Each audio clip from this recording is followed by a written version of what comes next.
라고 말하고 싶습니다. 여러분, 우리 삶 가운데 이런 악행들이 얼마나 많이 일어나고 있는지 모릅니다.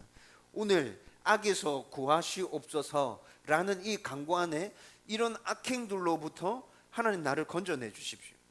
내가 이런 악을 단절시킬 수 있도록 하나님 도와주십시오.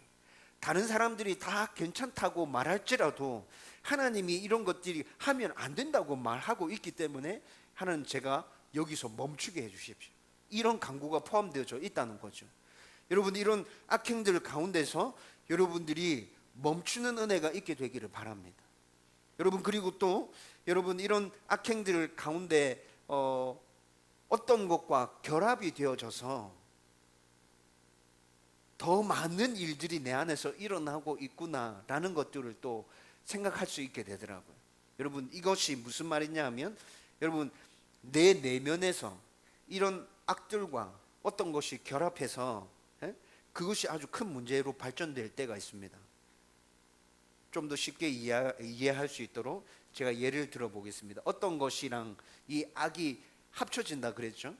여러분, 내 안에 있는 자기 중심적인 마음이 있습니다. 여러분들 안에도 그런 거 있죠? 제 안에도 그런 거 있습니다. 자기 중심적인 마음. 여러분, 악과 자기 중심적인 마음이 결합해서 내 내면 안에서 어떤 일이 일어나요?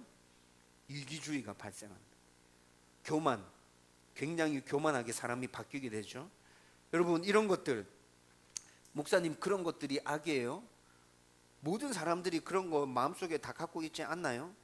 그렇죠. 저도 가지고 있습니다. 여러분들 안에도 자기 중심적인 생각들이 이 악이란 것과 결합해서 교만하고 그렇게 이기주의고 다른 사람들을 잘 배려하지 못하고 사랑하지 못하고 품어주지 못하는 부분들, 나도 있어요, 이렇게 고백할 겁니다. 그렇죠? 그런데 여러분, 성경에서 이런 것들에 대해서 뭐라 얘기하고 있죠?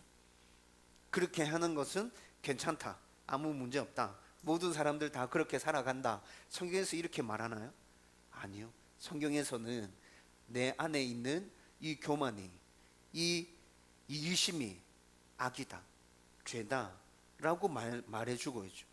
여러분, 이것들이 어떻게 우리 가운데 죄로 역사하고 있는지 생각해 보면요, 여러분, 이런 마음들이 있음으로 인해서 우리는 하나님과 멀어지게 됩니다. 교만하고 자기 중심적인 마음, 이기심이 내 안에 가득할 때 우리는 자연스럽게 하나님과 멀어지게 되죠. 그리고 이런 마음이 있을 때 이웃과도 멀어지게 됩니다. 자기 중심적이고 교만한 사람이 사람들과의 관계를 매끄럽고 부드럽게 잘 풀어낼 수 있을까요? 그게 안 되죠. 여러분, 이렇게 내 안에 있는 교만이, 자기 중심적인 것들이 악과 결합해서 생겨나는 이기심이 하나님으로부터 멀어지게 하고 다른 이웃들로부터 멀어지게 하기 때문에 여러분, 이것이 악입니다. 외면에서는 어떤 악이 일어납니까? 외면에서는 이 악이, 예를 들어서 여러분들이 가장 이해하기 쉬운 게 물질 만능주의가 요즘 굉장히 우리 사회에 팽배해 있죠. 여러분, 이 악이 물질 만능주의라는 것과 결합되어져서 여러분, 외적인 모습으로 우리 가운데서 나타납니다. 어떻게 나타나죠? 돈이 되는 일이라면 사람들에게 약간의 피해를 입히는 거 상관없어. 그거는 그냥 내가 욕들어 먹으면 돼. 감옥에 가? 그러면 뭐 한 몇 년 감옥에 갔다 오지. 그렇게 갔다 오고 난 다음에 나한테 남는 건 돈이 남잖아. 괜찮아. 여러분, 제가 이거 지어내서 하는 말인 것 같아요. 여러분, 얼마 전에 대학생들에게 설문조사를 했습니다.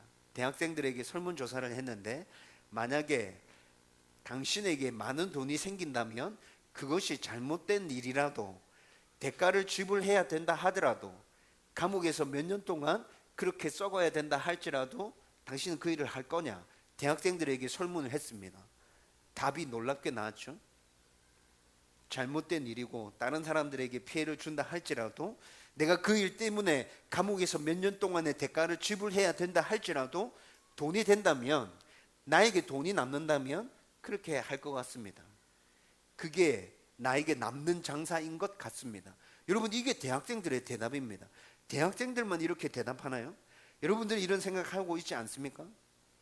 여러분, 제가 이 설문을 보면서 무슨 생각을 했냐면, 돈 앞에 사람의 존엄성과 사람의 인격과 사람의 가치가 다 무너져 내리고 있구나. 여러분, 돈 앞에 우리의 인격이 그런 생각을 가지고 있다면 무너져 내리고 있는 것 아닌가요? 여러분, 우리의 존엄성을 어디서 찾을 수 있습니까? 여러분, 이런 일들이 너무 많이 일어나고 있다고요. 돈의 노예가 되어져 있는 것 같다는 생각이 너무 많이 듭니다. 여러분, 물질 만능주의와 우리 안에 있는 악이 결합해서 우리 외적으로 표현되어지는 악입니다. 여러분, 이런 외적으로 표현되어지는 악들로 인해서 우리는 또 하나님과 멀어지게 되고 이웃들과도 멀어지게 됩니다. 여러분, 제가 다 말씀드렸죠. 내면에서 일어나고 있는 어떤 일들과 악이 결합해서 우리 가운데 문제가 생기는 것, 외면에서 일어나고 있는 어떤 일들과 악이 결합해서 우리 가운데서 일어나고 있는 일들, 공통점은 뭡니까? 하나님과 멀어진다는 겁니다. 이웃과 멀어진다는 것입니다. 내면에서 일어나는 악이든 외면에서 일어나는 악이든 어떤 것이든 하나님과 멀어지게 하고 이웃들과 멀어지게 한다는 거죠. 여러분, 그런데 이렇게 우리로 하여금 하나님으로부터 멀어지게 하고 다른 사람들로부터 멀어지게 하는 그 악행을 하도록 만드는 어떤 존재가 있다는 생각이 또 들죠. 제가 우리가 표현되어지는 그 악들은 악행이라고 그랬잖아요. 악한 행동들이 이렇게 겉으로 표현되어지는 건데, 그 악한 행동들이 겉으로 표현되어지기 위해서는 우리 마음 가운데 악이 존재하고 있기 때문에 그것이 악행으로 표현되어지겠죠. 그런데 우리 안에 악을 존재하도록 하는 것들이 있습니다. 그게 뭡니까? 성경에서 말하고 있죠. 마귀, 사탄, 그 영적인 존재가, 그 영적으로 악한 그 존재들이 너희 안에 그 악을 심어놓고 있다. 성경 우리 가운데 이렇게 말씀해 주고 있지 않습니까? 그래서 오늘 악에서 구하시옵소서 이 간구 안에는 악한 행동들로부터 나를 건져내 주십시오라는 간구와 함께 악한 존재인 마귀로부터 나를 건져 주십시오라는 간구도 함께 포함되어져 있습니다. 여러분, 우리가 악행만을 정리했다고, 악한 행동만을 정리했다고 악으로부터 완전히 자유로워진 게 아닙니다. 악한 존재인 마귀가 끊임없이 나를 침범하고 있다면 우리는 얼마 가지 못해서 또 악한 행동을 하게 될 것입니다. 그래서 여러분, 악한 존재로부터, 마귀로부터의 보호를 구하는 이 일도 굉장히 중요하다는 것이죠. 여러분, 성경은 마귀를 어떤 존재로 표현하고 있을까요? 요한복음 8장 말씀 우리 같이 한번 읽어봅시다. 다 같이 읽습니다. 시작. 너희는 너희 아비 마귀에게서 났으니 너희 아비의 욕심을 너희도 행하고자 하느니라. 저는 처음부터 살인한 자요 진리가 그 속에 없으므로 진리에 서지 못하고 거짓을 말할 때마다 제 것으로 말하나니 이는 저가 거짓말장이요 거짓의 아비가 되었음이니라. 아멘. 예수님께서 마귀가 어떤 존재인지에 대해서 지금 사람들에게 정확하게 말씀해 주고 있죠.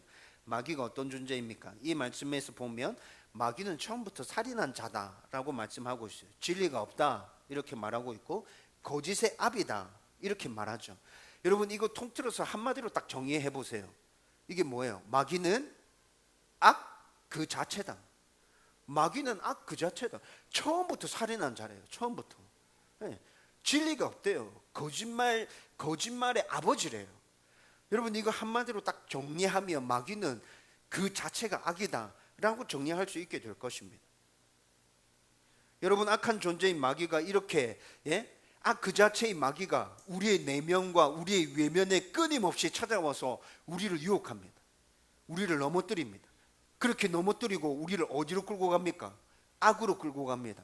악으로 끌고 가서 악에다가 우리를 집어넣어 버립니다. 그리고 그 가운데서 허우적거리면서 벗어나지 못하도록 계속 밀어넣고 있습니다.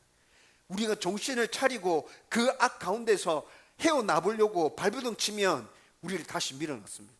나오지 마라. 괜찮다.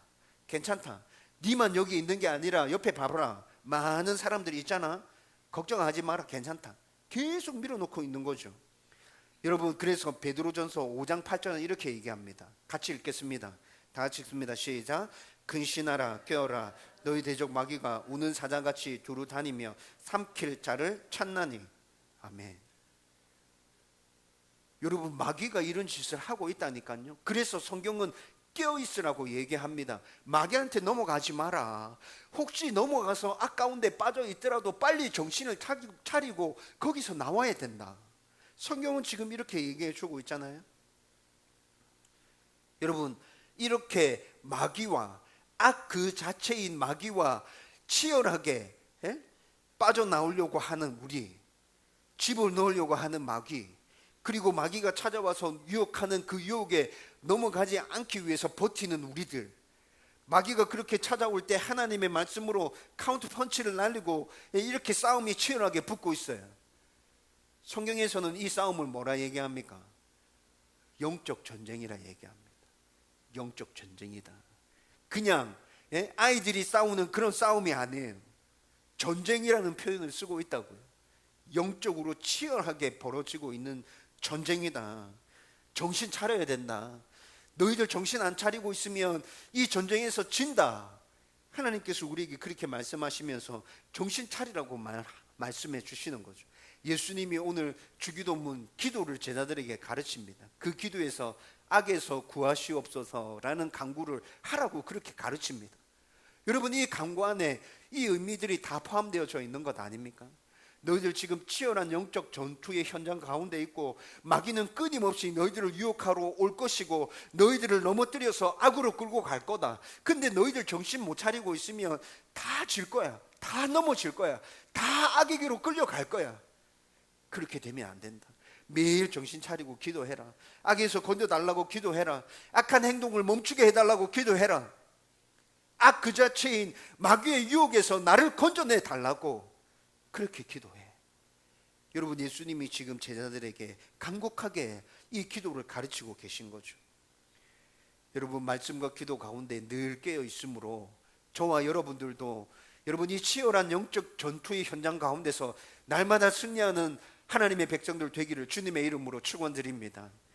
여러분, 이제 악에서 구하시옵소서 이 간구 안에 우리가 이 기도를 할 때 무엇을 기억하며 이 기도를 해야 되는지 또 한번 살펴보십시다.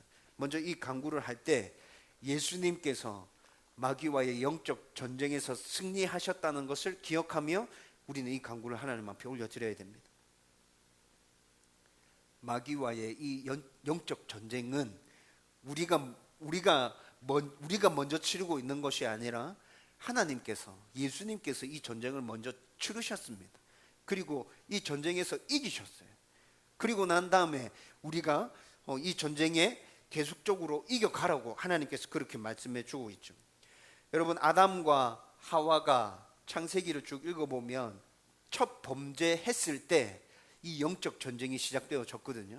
아담과 하와가 범죄함으로 인해서 마귀의 유혹에 넘어갔죠. 마귀의 유혹에 넘어가서 범죄하게 됐죠. 그 범죄로 인해서 악의 구렁텅이에 빠져버렸습니다. 이때부터 치열하게 영적 전쟁이 시작되는데, 그런데 하나님께서 창세기 3장에 이 치열하게 시작된 영적 전쟁에서 우리가 승리했다고, 너희가 이길 것이라고 미리 예고해 주고 계십니다. 3장 15절 말씀 같이 한번 읽어보겠습니다. 다 같이 읽습니다. 시작. 내가 너로 여자와 원수가 되게 하고 내 후손도 여자의 후손과 원수가 되게 하리니 여자의 후손은 내 머리를 상하게 할 것이요 너는 그의 발꿈치를 상하게 할 것이니라 하시고. 아멘. 여러분, 이 말씀이 무슨 말이냐면 지금 아담과 하와가 범죄함으로 인해서 마귀와의 영적 전쟁이 시작됐습니다. 붙었습니다. 그런데 전쟁이 딱 붙자마자 하나님께서 어떤 선언을 해주시냐면 이 전쟁 반드시 이기게 된다. 걱정하지 마라. 이긴다. 그렇게 선포해 주시죠. 그게 창세기 3장 15절 말씀이에요. 3장 15절의 말씀을 조금 해석해 드리면 예수님께서 마귀의 머리를 밟아서 깨트려 버린대요. 이게 무슨 말이에요? 머리가 깨지면 치명상인 거죠. 거의 끝났다 봐야죠. 그렇죠? 그렇게 예수님께서 마귀의 머리를 밟아서 깨트릴 거다. 그 다음 마귀는 어떻게 한대요? 예수님의 뒤꿈치를 물 거다. 뒤꿈치 물려봐야 생명에 지장이 있습니까? 생명에 지장 없는 거죠. 그러니까 마귀도 예수님에게 아주 조금 타격을 입히긴 하겠지만, 십자가에 못 박혀서 돌아가시게 만들겠지만, 그렇지만 그것이 하나님께, 예수님께 아무런 치명상이 되지 못한다. 왜 그래요? 십자가에서 죽으시고 죄의 문제를 완전히 해결하기 위해서 예수님은 부활하셨잖아요. 그렇죠? 그래서 이 싸움은 처음 시작될 때부터 이긴 싸움이라고 그렇게 말씀해 주고 있습니다. 여러분, 신약 성경으로 넘어와서 예수님께서 십자가에 달리셔서 이 싸움을 완전히 승리를 하셨습니다. 이기셨습니다. 그러고 난 다음에도 영적 전쟁에 대해서 우리 가운데 계속 말씀해 주고 있거든요. 그런데 신약에서 말씀하고 있는 영적 전쟁은 항상 승리를 밑바탕에 깔고 우리 가운데 말씀해 주고 있어요. 베드로전서 5장 9절 말씀 같이 읽겠습니다. 다 같이 읽습니다. 시작. 너희는 믿음을 굳건하게 하여 그를 대적하라. 믿음을 굳건하게 해서 그를, 마귀를 대적하래요. 그런데 믿음을 굳건하게 하라. 어떤 믿음을 굳건하게 하라는 것 같습니까? 하나님이 우리의 아버지시다. 그 하나님은 전지전능하신 분이시다. 그 하나님이 이미 마귀와 싸워서 이겼다. 이 싸움 끝난 싸움이다. 그 믿음을 굳건하게 해서 어떻게 하라고요? 마귀와 대적하라고요. 담대하게 나가라. 쫄지 마라. 끝났다. 끝났다. 나가라. 하나님께서 이렇게 말씀해 주고 있잖아요. 여러분 야고보서 4장 7절 말씀도 같이 한번 읽어봅시다. 다 같이 읽습니다. 시작. 그런즉 너희는 하나님께 복종할지어다. 마귀를 대적하라. 그래야면 너희를 피하리라. 아멘. 여러분 하나님께 복종하랍니다. 왜 복종하라고 말씀할까요? 이 싸움에서 이긴 사람이 누구예요? 이기신 분이 누구예요? 하나님이. 이 싸움은 이미 내가 이겼다. 끝났다. 그러니까 너희들이 내 말에 순종하고 나한테 복종해서 따라오면 너희들도 아무 문제 없다. 그렇게 나한테 순종해서 따라오면서 어떻게 하라고요? 마귀와 붙어서 싸워라. 너가 이긴다. 반드시 이긴다. 하나님께서 지금 이렇게 얘기해 주고 있죠. 베드로전서 말씀과 야고보서 말씀 다 무엇을 바탕에 깔고 있습니까? 승리했다. 이겼다. 너희들이 이겼다. 여러분 이거 지금 바탕에 깔고 말씀해 주고 있는 것 아닌가요? 여러분 악에서 구하시옵소서. 여러분들이 이 강구를 할 때 여러분 이 기억을 가지고 강구하십시오. 이미 이겼다. 끝났다. 하나님 믿고 하나님 붙들고 나아가면 나는 이긴다. 여러분 이 믿음으로 담대하게 나아가서 마귀와의 그 싸움에서 승리하게 되기를 주님의 이름으로 축원드립니다. 여러분 이 강구를 할 때 또 우리가 두 번째 생각해야 될 건 뭐냐면 확실한 승리가 나에게 보장되어져 있다는 것입니다. 여러분 이거 첫 번째 제가 말씀드렸던 것과 두 번째 지금 말씀드리고 있는 거 잘 생각해 보세요. 목사님 지금 뭐 좀 이상한 것 같아요. 첫 번째 마귀와의 싸움에서 하나님이 예수님이 이미 승리를 하셨다며요. 그런데 목사님 지금 뭐란 말씀했어요? 두 번째 이 강구를 할 때 기억해야 될 게 확실한 승리가 나에게 보장되어져 있다. 목사님 좀 이상한 것 같아요. 여러분 그런 느낌 좀 드세요? 여러분들이 그런 느낌이 드신다면 여러분들은 지금 굉장히 수준 높은 그리스도인들입니다. 이런 질문이 생긴다면 여러분들은 얼마든지 신앙적으로 쑥쑥 자라고 성장하게 될 겁니다. 여러분 이거 아주 쉽게 제가 간단하게 정리해서 말씀드릴 수 있습니다. 왜 우리 가운데 확실한 승리가 보장되어져 있음을 기억하고 이 강구를 해라고 말씀드리냐 하면 여러분 우리가 지금 이 세상 가운데서 마귀와 붙고 있는 이 전쟁은 게릴라전이라고 생각할 수 있습니다. 여러분 이미 하나님과 마귀가 붙었다 그랬죠. 그래서 하나님께서 예수님께서 마귀의 머리를 박살냈다 했잖아요. 그런데 여러분 이렇게 머리가 박살난 마귀가 자기가 이미 이 싸움에서 졌다는 걸 알아. 내가 지금 이 싸움에 졌구나. 내가 어떻게 할 수 없구나 라는 생각이 드는데 그냥 포기하고 싶지 않아요. 그래서 지금 마지막으로 발악을 하고 있는 거죠. 여러분 게릴라전에 대해서 사전을 한번 찾아보세요. 게릴라전 사전을 찾아보면 마귀가 지금 이 땅에서 이렇게 발악하고 있는 게 게릴라전이구나 라는 것들을 알게 됩니다. 게릴라전을 사전에 찾아보면 어떤 의미를 가지고 있냐면요, 두 진영이 붙었어. 그런데 한쪽 진영이 완전히 졌어. 패했죠. 패했는데 이 패배를 그냥 받아들이고 싶지 않아요. 그래서 최후의 발악을 합니다. 군사적으로 볼 때 패한 이쪽은 이긴 쪽에 비교가 되지 않습니다. 전력이 비교가 되지 않는다고요. 군인도 없어요. 제대로 된 군인도 없어요. 그런데 그냥 패했다는 사실을 받아들이기 싫어요. 그래서 발악을 하는데 어떤 식으로 발악하느냐, 전면적으로 붙으면 내가 택도 없이 질 게 너무 뻔하니까 기습전을 펼칩니다. 습격을 합니다. 여러분 이게 사전에 나타나 있는 게릴라전에 대한 설명입니다. 여러분 이해가 되시죠? 여러분 마귀는 하나님과의 싸움에서, 예수 그리스도와의 싸움에서 완전히 패했습니다. 이 땅에서 일어나고 있는 전쟁은 게릴라전을 통해서 가끔씩 전세가 뒤집힐 때가 있습니다. 그런데 성경에서 말씀하고 있는 하나님과의 마귀와의 이 전쟁은 절대로 뒤집혀질 수 없는 전쟁이었습니다. 결과는 하나님의 승리로 이미 나와 있고, 하나님의 승리한 이 결과는 마귀가 아무리 게릴라전을 펼친다 하더라도 절대로 뒤집어질 수 없다고요. 안 뒤집어진다고요. 그냥 최후의 발악을 하고 있는 거라고요. 여러분, 제가 계속 강조해서 말씀드리죠. 마귀가 지금 최후의 발악을 하고 있는 이유는 뭐예요? 왜 최후의 발악을 하고 있죠? 자기가 졌다는 거 알아. 이미 이 싸움에 승패를 뒤집을 수 없다는 걸 알아. 그럼에도 불구하고 최후의 발악을 하고 있어. 왜? 하나님의 자녀인 우리들이 하나님의 은혜와 복을 받지 못하도록 하려고. 배 아픈 거예요. 나는 지금 아무런 가망이 없고 소망이 없고 나는 지금 이렇게 끝난다. 예수님이 이 땅에 마지막에 심판하러 오시면 나는 영원한 죽음 가운데 들어가게 될 거다. 근데 너희들은 하나님의 자녀라서 하나님 주시는 복과 은혜를 누리면서 사나? 내가 그 꼴은 배가 아파서 못 보겠다. 조금이라도 너희들을 더 힘들게 만들어야겠다. 내가. 마귀가 가지고 있는 생각이 이 생각이라고. 여러분, 북한이 가지고 있는 생각이랑 굉장히 비슷한 것 같죠. 북한이 지금 하고 있는 짓이랑 마귀가 가지고 있는 이런 생각들이 굉장히 비슷한 것 같지 않아요? 그렇죠? 여러분, 그거를 지금 못 봐줘가지고, 그걸 못 봐줘가지고 지금 최후의 발악을 지금 하고 있는 것이라고요. 게릴라전을 펼치고 있습니다. 그런데 여러분, 악에서 구하시옵소서, 이 간구를 할 때 무엇을 기억하며 이 간구를 해야 된다고요? 나에게 반드시 완전한 승리가 있다.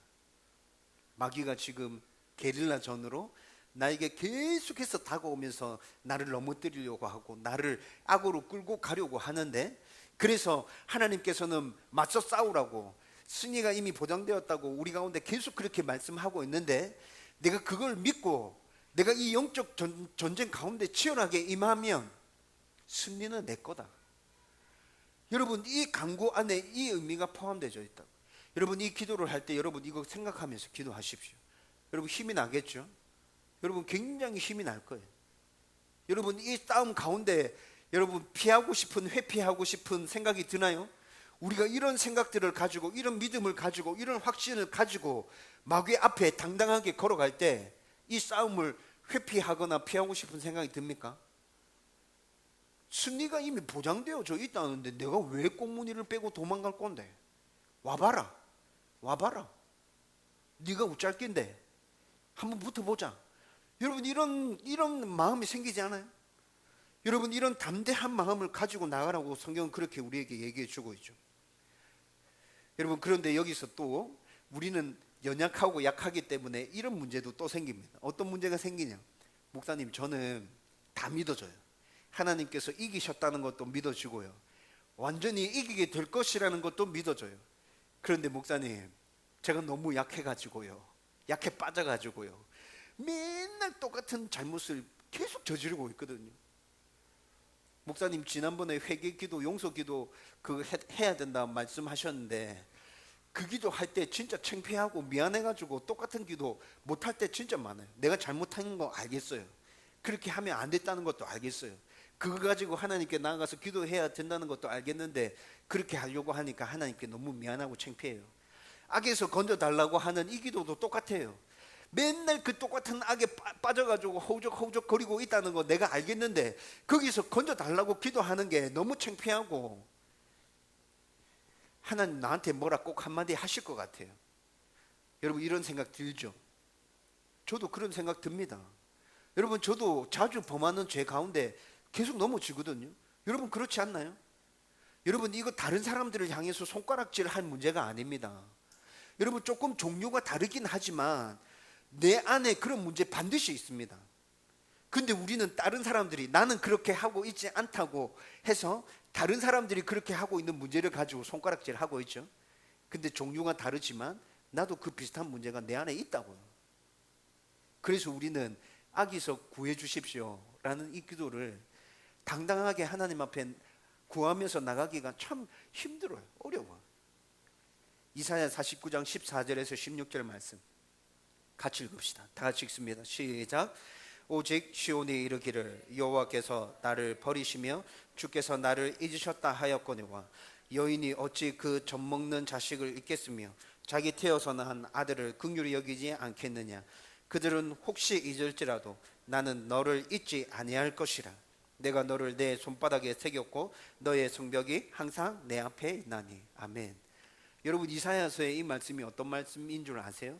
이사야서에는 이런 말씀들이 굉장히 많습니다. 여러분, 이 말씀을 간단하게 설명해 드리면 이스라엘 백성들이 하나님 말씀에 계속 불순종함으로 인해서 하나님의 심판이 이미 이스라엘 가운데 선포되어졌습니다.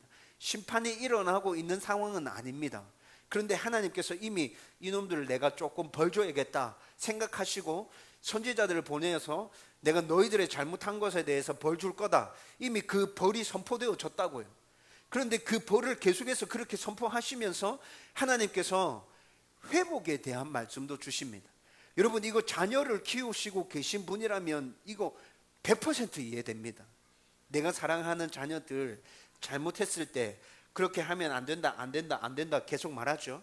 그런데 계속 똑같은 잘못을 범하면 어떻게 합니까? 회초리를 들거나 야단을 치거나 따끔하게 혼내서 그 잘못된 것을 바로 잡잖아요. 그렇게 바로 잡고 난 다음에 네가 내 말을 안 듣고 계속 잘못했기 때문에 나는 더 이상 너를 사랑하지 않는다. 너 다시 보기 싫다. 이렇게 되던가요? 그건 정상적인 부모가 아닌 거죠.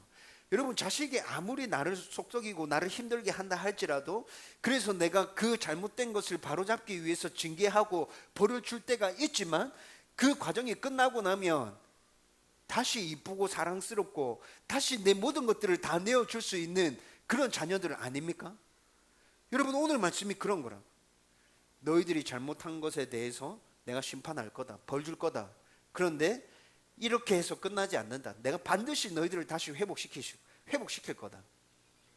이사야 말씀에 뭐라 얘기하고 있어요? 어미가 그 젖먹는 자식을 잊어버릴 것 같냐? 어미 된 사람이 젖먹이는 자녀를 잊어버릴 것 같아요? 안 잊어버리죠. 그렇죠? 안 잊어버립니다. 어미가 아들을 긍휼히 여기지 않을 어미가 있습니까? 없죠. 어미라면, 정상적인 어미라면, 부모라면 당연히 자식을 긍휼히 여기고 끝까지 사랑하고 다 품어내겠죠.